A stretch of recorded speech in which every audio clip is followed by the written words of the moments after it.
అందరికీ నమస్కారం. నా పేరు బుర్రా సంతోష్. కొల్చారం మండల్ హంసన్పల్లి గ్రామంలో ఇటీవల కొత్త రాతి యుగం ఆదిమానవుల ఆనవాళ్ళు బయటపడ్డాయి. గ్రామం శివారులో ఉన్న పురాతన శివాలయం గుట్ట మీద ఒక విశాలమైన ప్రాంతంలో ఆనాటి ఆదిమానవులు తమ ఆహార వేట కోసం ఉపయోగించే పనిముట్లను నూర్పిడి గుంతలు అంటారు, ఇంగ్లీష్లో గ్రూమ్స్ అంటారు. అలాంటి ఒక 5-6 గుంతలు ఇటీవల బయటపడడం జరిగింది. సో దీని ద్వారా మనకు తెలిసింది ఏమిటంటే ఇవన్నీ క్రీస్తుపూర్వం 5000 సంవత్సరాల క్రితం అక్కడ నివసించిన ఆదిమానవుల ఆనవాళ్ళుగా మనం గుర్తించడం జరిగింది.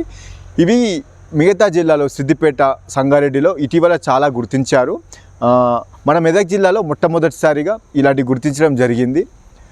మరియు దీంతోపాటు మనం తెలుసుకున్న విషయం ఏంటిదంటే ఇదే హంసన్పల్లి గ్రామంలో మనం ఈ ఆదిమానవులు కనుక్కున్న గుంతలకు అతి దగ్గర ప్రాంతంలో మల్లన్న గుట్ట అని ఒక ప్రాంతం ఉంది. ఆ మల్లన్న గుట్టలో పెద్ద అడవి ప్రాంతంలో ఉంది. ఆ అడవి ప్రాంతంలో ఎత్తైన గుట్ట మీద ఒక పురాతన లక్ష్మీనరసింహస్వామి ఆలయం ఉంది.